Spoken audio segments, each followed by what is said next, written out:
To any newer Mega Man fan looking back on the series, it might seem weird that Mega Man 9, the 2008 sequel to Mega Man 8, is an 8-bit game in the same vein as the first 6 Mega Man games. Or maybe it's not, but I'm gonna explain it to you either way. Mega Man 9 was the perfect game for the series at the time of its release. Something I discussed in my Mega Man 8 video was that video games were, and still are, an arms race to see who can get the best graphics. That is why a game like Mega Man 8, a 2D game on PlayStation, was perceived as having less value than a 3D game on PlayStation like Crash Bandicoot or Resident Evil, despite Mega Man 8 putting the PS1 hardware to great use for its visuals.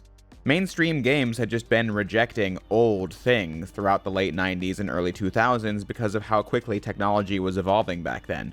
But by the late 2000s, things were starting to look a lot different. The graphics arms race was still ongoing, and that was never going to stop. However, the late 2000s gave room for something else to flourish alongside it: nostalgia.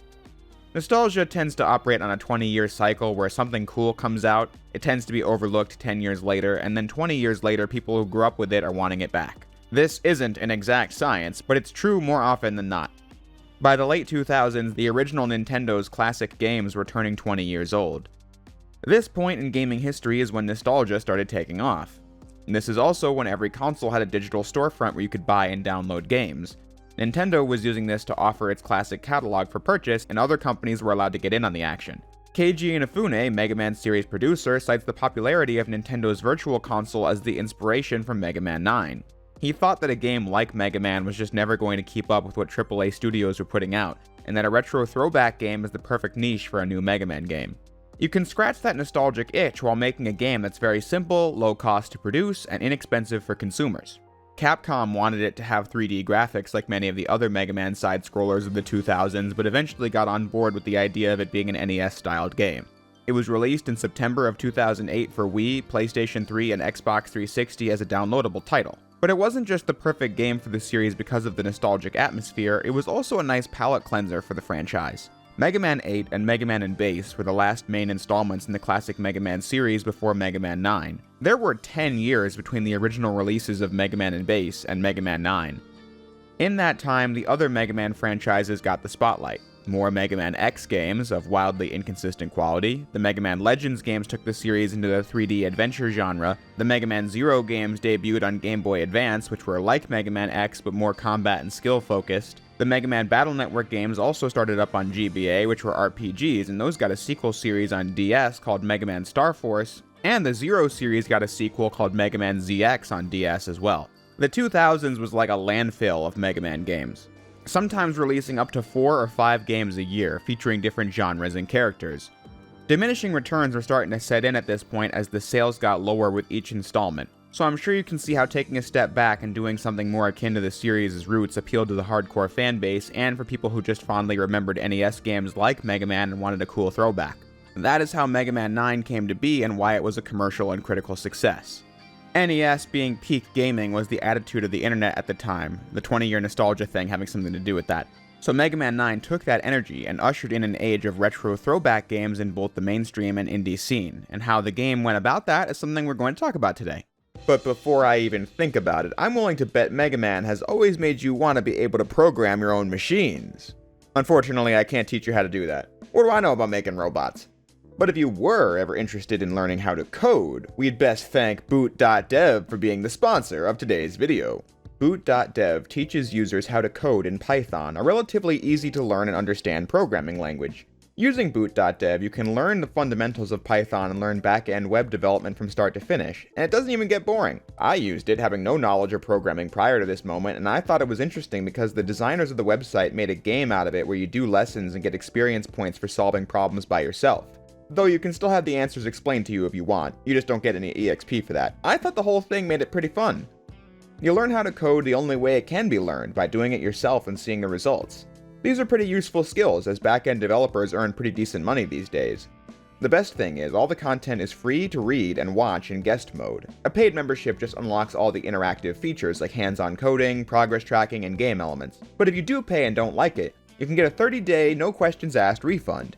To get in on the action, which I know you do, you're going to want to go over to boot.dev and use my code Jay'sReviews to get 25% off your entire first year if you choose the annual plan.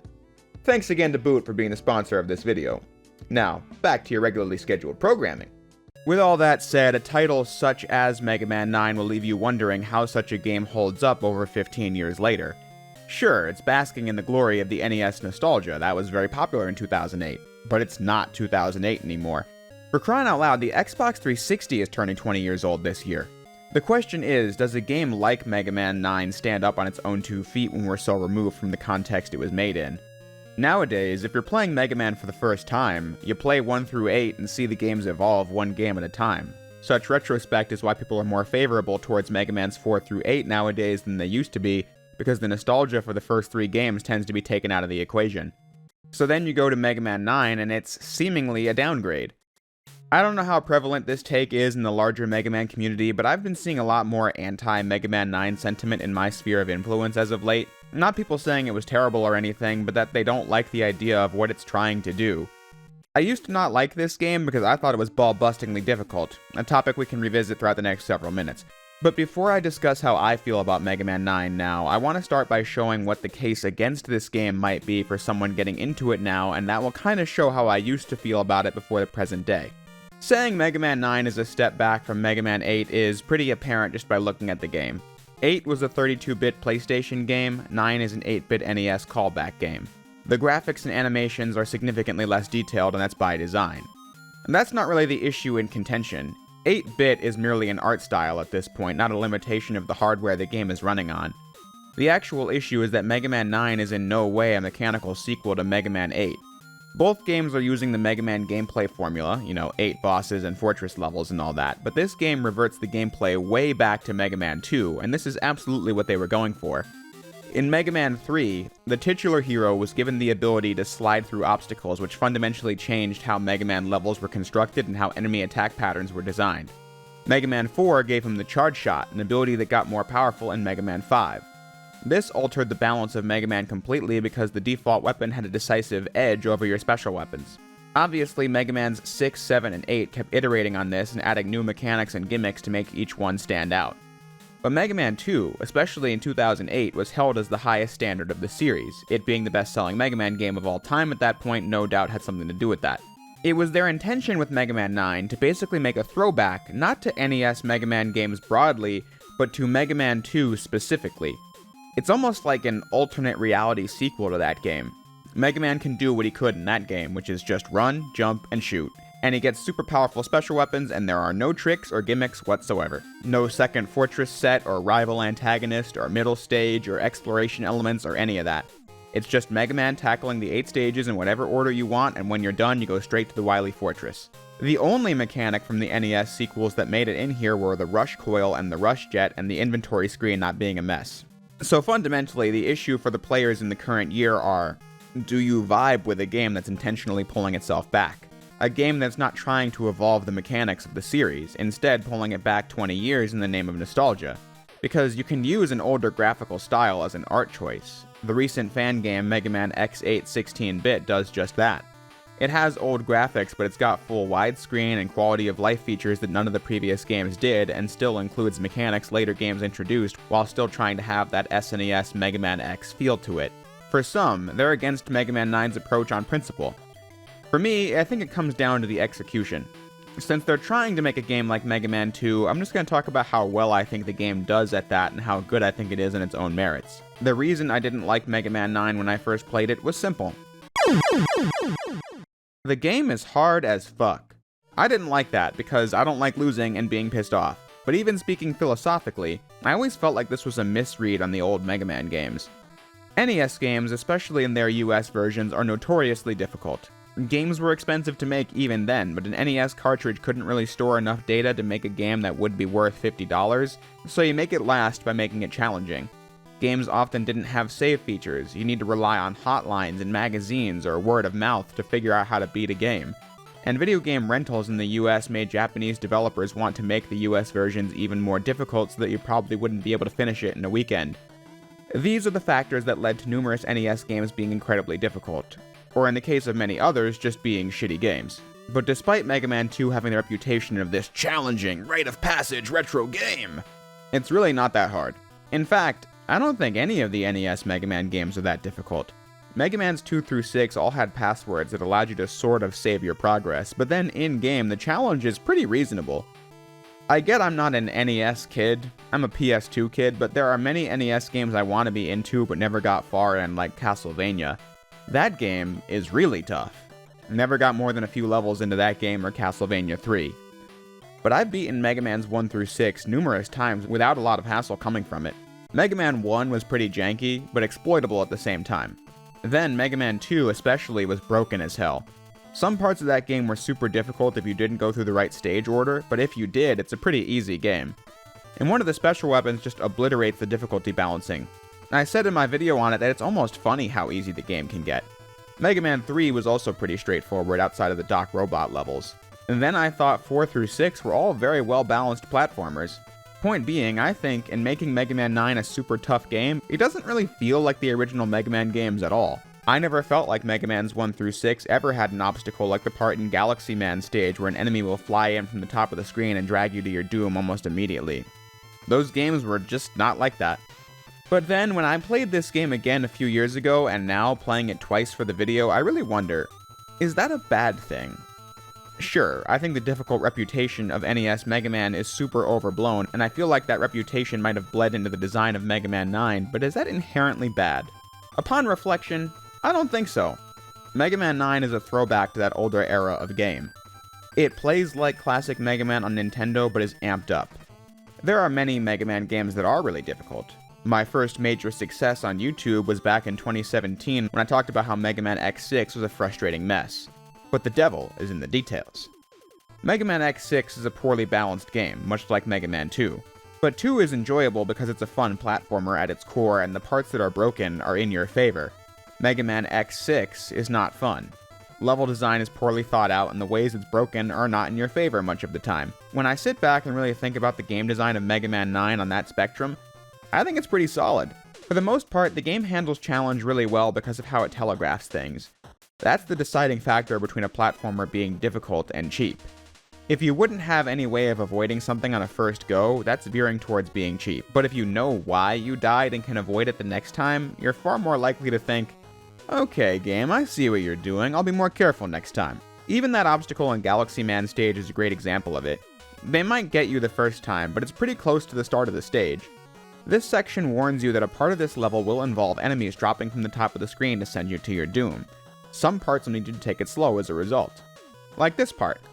You can see the spikes right there. An observant player will wonder why those spikes are even there. They're on the wall in the direction opposite of where you're going. What's the challenge then? Well, maybe one of those things is going to fall and pull you into it. You then think to take it slow and avoid it. That might sucker in a lot of players, but if you're paying attention to the stage, it shouldn't get you. Concrete Man stage is a great example of how Mega Man 9 handles telegraphing. There's 3 mini-bosses towards the beginning. 3 robot elephants that roll a ball towards you that does a decent amount of damage. In the first one, you can just jump on the ladder and shoot it. There's virtually no challenge to this one, but it lets you observe how the push and pull element functions. The next one bounces the ball at you and you're forced to avoid it. Now you're getting used to the timing on dodging. And then the third is like the first, only there are pits in the ground. So you gotta put the skills you spent the last 30 seconds learning to use. It lasts maybe 50 seconds in total, but it was a cool progression in difficulty. Then the stage introduces a hazard where these tiles that are different from the rest will drop you through it. You're shown this in a totally safe environment, so when the level uses that obstacle in a more challenging setting with more enemies, you have the tools needed to proceed safely. Same with the final obstacle of these platforms flying up and down. You get shown this on solid ground before you have to do it over a bottomless pit. This is one of the easier levels in Mega Man 9, however I wanted to use it as an in-depth example because of how it shows off in 3 different instances what Mega Man 9 does well when it comes to designing difficulty. If you know what you're doing, you can clear Mega Man 9 stages without even stopping for anything, and that's pretty satisfying. It may be removing core mechanics that the later sequels had, however, I think it makes up for that by cooking up really interesting stage gimmicks that put your limited moveset to the test. Like in Galaxy Man stage, where you'll be in a passage full of warp tubes that take you to a different one, and you need to go through each one to find which one is correct, which is another mechanic the designers use to escalate difficulty throughout the stage. Jewel Man stage drops Mega Man onto this swinging platform. You make it move by running from one side to the other. Once you get to grips with it, you need to jump from one to the next over a pit, and the last one will swing you into a wall of spikes if you go too fast. so you need to time it to where you can get to the door, but not go so fast that you die. It's really perilous, but fair and doable. I could go through every stage and find some example of this progression of difficulty, like how Hornet Man stage shows you how the scissor enemy works. The two pieces connect if you don't destroy them in time, and they'll fly off screen and attack you from behind and do decent damage. Then there will be a part where you need to shoot this platform to make it extend. The end of the level fuses these two obstacles over a bed of spikes. I like how Magma Man's stage can be made far simpler with weapons. You can use the concrete shot to turn these deadly magma waves into platforms, and you can use the tornado blow to make this robot dragon lose its fire and then target it with the Hornet Chaser. I love how you can map out your route of the game so that you have the rush jet during the tougher stages like Tornado Man or Plug Man. It can help you get through the spinning platforms and stormy sections of Tornado Man stage, and you need it for Plug Man stage because it brings back that awful disappearing, reappearing block obstacle, and it's in one of its most cheap appearances yet. Rush Jet can only help so much though because its movement is still restricted like Mega Man 4 and onward. Plug Man was my least favorite stage in the game by far, and I genuinely think it's because of those damn blocks. I think it's the most cheap Mega Man hazard that appears in almost every game. Some of those games offer a way around them and others don't, and this one really doesn't, but besides that, I think the stage roster is fantastic. Although while I'm talking about levels, did anyone else notice that Splash Woman's stage features a bubble obstacle that is directly copied from Wave Man stage in Mega Man 5? I always thought that was an obscure choice. You'd think Bubble Man from Mega Man 2 is the one they'd pull a level design reference to, not Mega Man 5, which is one of the most overlooked Mega Man games. Splash Woman's stage is far more fun to play than Wave Man stage anyway, but that one part with a shamelessly copied obstacle always stood out to me. One of the best things about playing through Mega Man 9 is getting to experience the music. The soundtracks from Mega Man 2 and 3 are simply iconic. Mega Man 9's soundtrack is supremely authentic to the kinds of music you'd hear in those games. It's one of my favorite classic Mega Man soundtracks because the tracks are catchy and stick with you while playing and make for a high energy listen after the game is over. I was gonna list some favorites, but thinking about it, I really don't know. I think the whole thing is just consistently fantastic and gets a lot of mileage and variety out of the 8-bit music style, despite it being a self-imposed limitation. And speaking of authenticity, the art design is equally so. In-game, it really does look like an NES game. Would an NES actually be able to run this game? Of that, I'm uncertain. But it looks really convincing. The flat color backgrounds, the enemies, they all look really in place alongside Mega Man, whose sprite sheet is exactly the same as it was in the original games. The artwork is very faithful to the old games. I talked about this in my Mega Man 6 video, how the art style evolved over the 6 games, and how the key art and characters in 4 through 6 were drawn by Hayato Kaji. In Mega Man 5, his style became its own thing rather than being a sort of replica of Inafune's style from Mega Man 1 through 3. Mega Man's 9 and 10 both faithfully bring back the Mega Man 5 and 6 art style, and it looks stellar. The key art also looking right at home alongside the NES games. But then, to go the extra mile, the game got intentionally shitty art for the international version. Mega Man being some weird looking dude in a sci-fi suit and has a gun and an arm cannon at the same time. And then Dr. Wily looks like he came out of Star Trek or something. You can't even criticize this, it's a hilarious throwback to the old days when Mega Man games had some of the worst box art in history. The boss roster is also well designed and have good concepts. Shout out to this game for giving us the first female Robot Master boss fight with Splash Woman. But then, all the bosses in this game look pretty cool and have functions you can imagine the utility of in the Mega Man world. The boss fights themselves are enjoyable to fight. Without special weapons, many of them can get pretty tough too, like how Hornet Man's Hornets chase after you. Without the slide and the charge shot, you gotta pay attention to the attack patterns. But, like the stages, if you do that, you'll probably win. With weaknesses, many bosses can be killed in under 30 seconds. I don't really mind that in classic Mega Man as much as I do in Mega Man X. I've said it before and I'll say it again. The iframes are so small and the explosions are so short that doing this much destruction is actually kind of fun. It also helps that the special weapons you get in this game are some of the franchise's best. And this is the area where I'd argue this game is most faithful to Mega Man 2. Some Mega Man games just make the weapons really situational, which feels useless compared to the charge shot. But I love in a game like Mega Man 2 or Mega Man 9 where the designers just said, fuck it, let's make every weapon OP as hell. In this game's case, it's the least they can do given how the stages are pretty tough. But here are some examples. The Laser Trident has a lot of ammo and just goes through any enemy shield. It's a super powerful weapon. The Hornet Chaser homes in on enemies and kills them swiftly and picks up power-ups and brings them back to you. The Black Hole Bomb just sucks up enemies whole. The Tornado Blow just wipes every enemy off the screen with huge cost to the energy meter. The concrete shot makes platforms out of nothing and stops lava, the jewel shield protects against many hazards, and the fire weapon shoots 3 shots and has a charge shot. I didn't really use the electric weapon much, but I'm sure it's good for something, I just didn't use it. Like I said, I love an OP weapon roster. It's your reward for getting good at the game. You feel more and more like the enemies don't stand a chance against you when it was the opposite at the start. The plot also made me laugh from the offset. Mega Man 9 has kind of taken the piss on a lot of classic Mega Man story tropes, like how Mega Mans 3 through 6 all tried getting you to think Dr. Wily wasn't behind the evil scheme that was going on, only to reveal him at the end.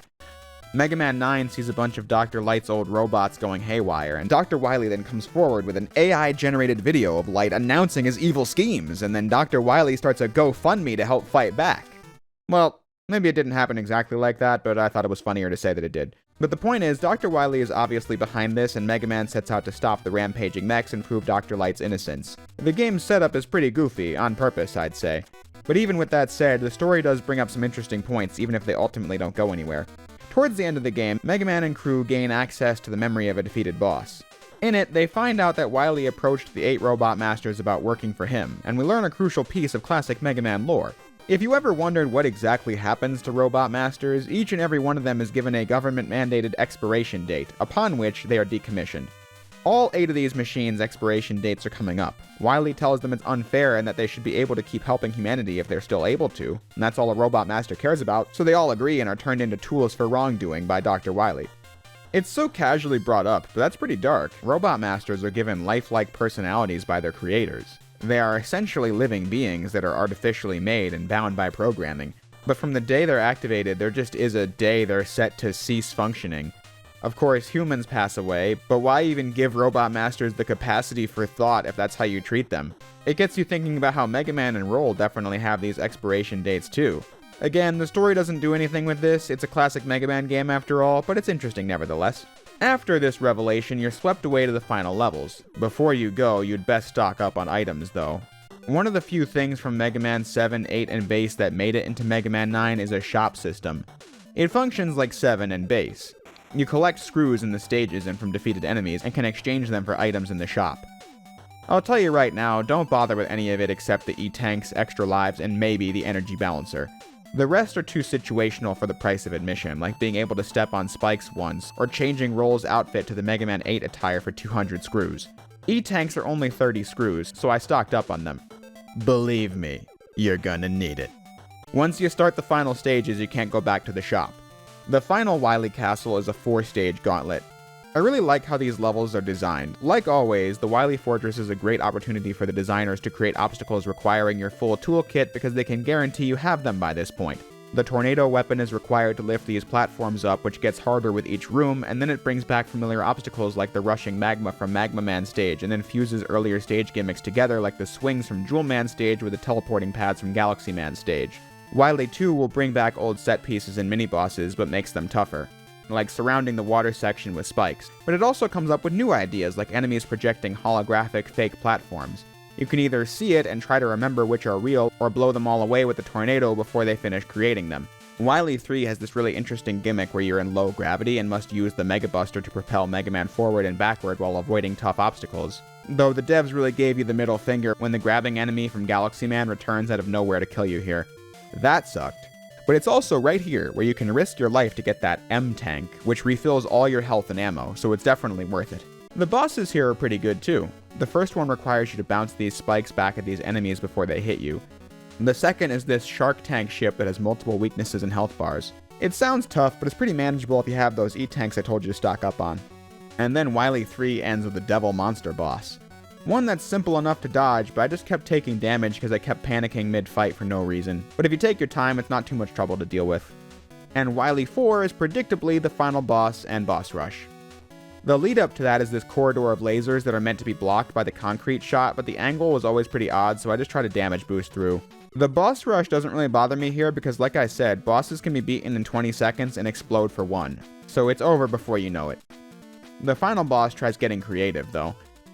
Phase 1 sees Mega Man and Wily bounce an egg back and forth, and when you do it right, he'll take damage. It took some getting used to for sure, but it's also fine once you do. Phase 2 is nothing to write home about either. If you have the weakness, you'll shred the health bar in no time. And lastly, the Wily capsule is pretty similar to previous ones. Sometimes he'll go high up and send attacks you need to dodge, and other times he'll go low and you get to attack. If you've got those E-tanks, you'll definitely make it. I had like 7 going into the fortress, so I was fine. When Wily begs for forgiveness at the end, Mega Man shows him the previous 9 times this happened, including Mega Man and Bass on the bottom right. They even got the correct weakness colors for each game too, and authentically did the backgrounds for 7 through Bass and 8-bit. So I thought this part was funny. But unsurprisingly, Wily reveals it was all a fake scheme, tricks Mega Man while he escapes, and Proto Man saves Mega Man, and everything goes back to normal and the game ends. By the end of my second playthrough for this video, I was pretty happy with this game. I just thought it was fun to play. There are things I wish it had. The slide and charge are good mechanics. Stripping them is an understandable choice given the goals of the game, but I wouldn't have done it if I designed this game. I wish you could quick swap the weapons in this game too. Going back to the menu screen only kinda kills the pace when the weapons are this good. But besides that, I thought this game was fun. And I'd say most agree with that, but like I said, I've seen some debates about this game not holding up to scrutiny. After playing it again twice, I think Mega Man 9 is a fun game regardless of the context it was made under. Mega Man 9 is a fluid action platformer with a lot of challenge to it. It harkened back to a different age for the video game industry. Sure, I think it's way more difficult than any of the Mega Man games actually were, but that's not a bad thing. That's the game the designers wanted to make, and they succeeded at their goals. It wasn't a mechanical evolution of Mega Man 8 in the slightest bit. But the game was fun. It achieved all its goals really well, and above all, I think it speaks to how important replayability is to Mega Man. As I said, when I first played this game 10 years ago, I didn't like it. Thought it was annoying to play. Skill issue? Perhaps. But that perception didn't change when I did the Let's Play on it a year later. My third playthrough in the pandemic, that went better. But now that I'm back to playing it, vaguely remembering what to do 5 years later, and I really enjoyed it. Thought it was a super solid game. My first run took me about 2 hours and 15 minutes, and my second run took me an hour and 35. Getting tangibly better at the game was some of the fun of my favorite Mega Man games. I don't think this will ever be one of those, but it's certainly a really enjoyable game. If you like tough 8-bit games, you'll like Mega Man 9. It's easy to pick up and play, and it's decently rewarding too. The game did so well that the next Mega Man game was made with the same style. Mega Man 10, which came out in 2010 for Wii, PS3, and Xbox 360. This was the last Mega Man game before the original Mega Man drought, so we're going to dig into all that next time. So until then, I'm going to close the video by saying what I always do. If you made it this far into the video, I thank you for watching, and I'll see you next time.